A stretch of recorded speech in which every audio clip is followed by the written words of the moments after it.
My husband looked me in the eye and said, "Without my family's money, you'd be nothing. Even your wedding was funded by us." He believed that demanding a dowry made him powerful. What he didn't realize was that I had been recording every word, quietly building a case that would not only break him, but unravel his family's reputation and livelihood. By the time I was finished, the man who had called me worthless was begging in the streets, and his family's name became a whispered cautionary tale throughout our community. If you've ever been underestimated by people who thought they owned you, hit that subscribe button now. Like this video if you believe in serving justice to those who abuse their power, because this dowry revenge story will show you what happens when greed meets a woman who refuses to be broken. Trust me, the ending will leave you speechless. Asterisk, my name is Priya Mehta. I grew up in a middle-class family in Mumbai, where education was treated like a woman's greatest asset. My father worked double shifts at a textile factory to pay for my engineering degree, and my mother would always tell me, "Your knowledge is your strength, Beta. No one can take that away from you." I believed her completely until I married and learned how some people will try to take everything, even your dignity. Asterisk, when I was 26, my parents arranged for me to meet Arjun Gupta, a software engineer from what everyone called a good family. He was well educated, had a steady job at a tech firm, and in our initial meetings, he seemed respectful. His parents appeared warm and progressive, praising my computer science degree and my job at a financial services firm. "We're so happy. Arjun is marrying an educated, independent woman," his mother, Sunita, told my parents at our engagement. These days, a woman's career is just as important as her husband's. I felt like I had hit the jackpot. A husband who respected my ambitions, in-laws who valued education, and a future where I could be both a wife and a professional. Asterisk, but 3 months before the wedding, the mask began to slip. It started with offhand comments during wedding planning. "Of course, Priya will contribute to household expenses once she moves in," Arjun's father, Mohan, mentioned casually. "After all, she has such a good salary." Then came the requests. Sunita pulled my mother aside one afternoon and, almost conversationally, suggested that a wedding gift of 50,000 rupees in cash and a new Maruti Suzuki would ensure a smooth start to the marriage. For my parents, who scrimped and saved, 50,000 rupees was close to 2 years of my father's wages. Asterisk, at a family dinner, Arjun took me aside. "It's tradition, Priya," he said, his voice colder than it had ever been. "Don't embarrass me in front of my family. If your parents truly want this marriage to work, they can afford it." I felt the floor drop beneath me. Tradition? This was extortion wrapped in cultural guilt. Still, my parents, crushed by the financial burden, began talking about selling a small plot of land left by my grandfather in our village. That night, lying awake, I realized something that chilled me.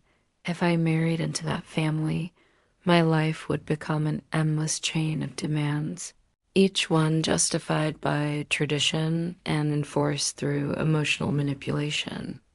So I made a decision that would change everything. I would play along on the surface, but I would prepare for war. Asterisk, the wedding went ahead. My parents sold the land, handed over the cash, and bought the car. I smiled, touched my new in-laws' feet for blessings, and let everyone think they had won. But beneath that smile, I had already begun documenting everything. Every conversation, every demand, every veiled threat, was recorded on a tiny device I kept hidden in my deposit. I opened a separate bank account only I knew about and started diverting small amounts from my salary into it each month. Most importantly, I quietly nurtured my own professional identity within Arjun's network, not as his wife, but as Priya Mehta, the computer engineer with the skills and credentials to stand on her own. Asterisk 2 months into the marriage, the exploitation escalated. Priya, Mohan announced one evening after dinner, we've decided your salary should go into our family account. I'll manage all the household finances from now on. It's more efficient this way. When I hesitated, Samita cut in with a patronizing smile. Leda, you're part of our family now. We all contribute to the common good. Besides, you don't have experience managing money like Papa does. Arjun, my supposed partner, nodded. It makes sense, Priya. This way we can save more for our future. Future, as if I had any voice in shaping it. Reluctantly, I opened a joint account under Mohan's control. What they didn't know was that I had been diverting 30% of my salary to my secret account for months. Asterisk, the psychological warfare intensified. At family dinners, Arjun made cutting remarks about my contributions. Priya's family barely managed to scrape together her dowry. Good thing we're generous enough to take care of her now, he'd say, and his cousins would laugh while I smiled politely, my recorder capturing every humiliating line. Sunita perfected the backhanded compliment. Priya cooks well enough, but of course she's still learning our family recipes her mother never taught her properly. When relatives visited, Mohan would introduce me not by my name, but as Arjun's wife, the one whose family gave us such a beautiful car. My achievements were invisible. I was treated like an object with a price tag. Asterisk, the breaking point came 6 months after our wedding. There was a family meeting I wasn't invited to attend. I could hear everything from the kitchen where I was expected to prepare tea. We need another 20,000 for Arjun's promotion, some gifts for his manager.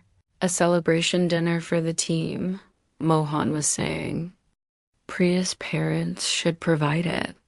After all, they're lucky we married her. She's not exactly a catch. Arjun's laughter cut through me. You're right, Papa. She should be grateful. Without our family status, she'd be nothing. That night, lying beside my husband as he snored contentedly, something inside me crystallized. Not hot anger, but a cold, precise resolve. They wanted to treat me like a commodity they purchased. Fine. It was time to show them what that commodity could do. Asterisk, my revenge wasn't impulsive, it was surgical. First, I reached out to Arjun's biggest client at his software company, someone I had met at a corporate event who had been quietly impressed by my technical insight. Asterisk, as a fellow engineer, I invited Arjun's biggest client for coffee, saying I wanted to discuss some concerns about project management practices I'd observed. Over steaming cups of cappuccino, I casually mentioned how Arjun often bragged about diverting project funds into a family investment account.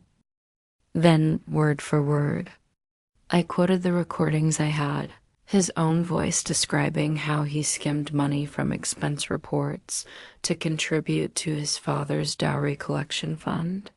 I thought you should know, I said quietly, since integrity is so important in our field. The client's face turned pale. Within a week, the company had launched an internal audit. Within 2 weeks, Arjun was terminated for financial irregularities. But I was only getting started. Asterisk Phase 2 targeted what the Guptas valued more than money, their reputation. I compiled the most incriminating audio clips, Sunita laughing about how they had trained me to hand over my salary, Mohan boasting about the dowry they'd extracted, and Arjun mocking my family's modest means.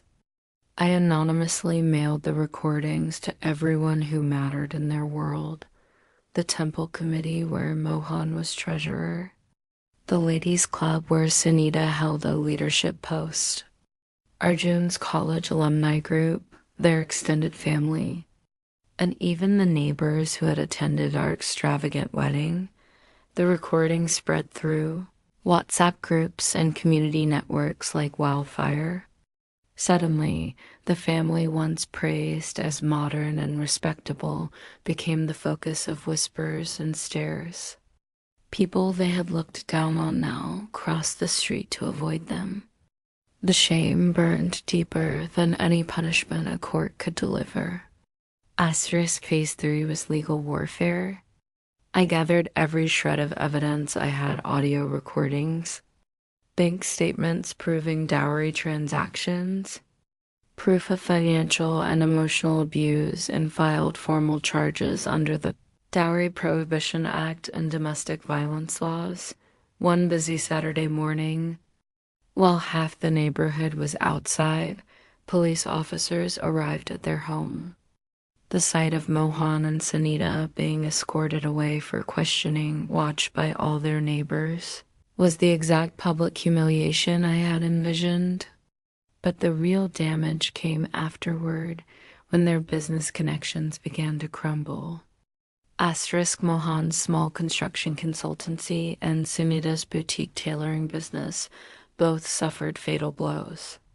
Once the allegations became public, clients withdrew their contracts.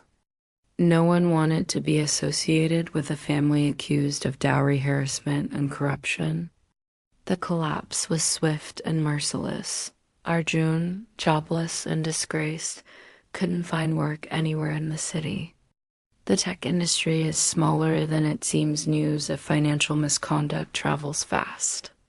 Every interview ended in polite rejection after background checks revealed the scandal. Mohan's consultancy folded within 3 months, and Sunita's boutique closed soon after, as her wealthy clients quietly took their business elsewhere. No one wanted to be seen supporting a woman who had built her lifestyle on exploiting her daughter-in-law. They had to sell their car, the very one my parents had been coerced into buying as dowry just to pay legal fees.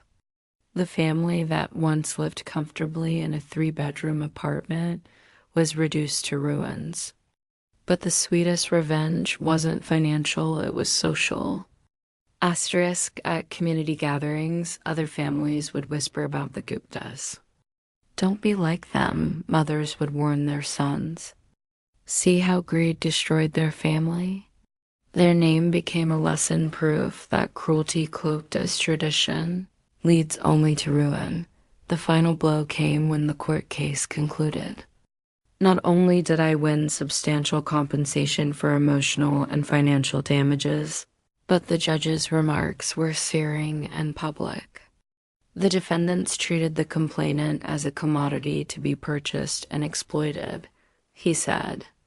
Their actions represent the worst aspects of dowry culture and financial abuse within marriage.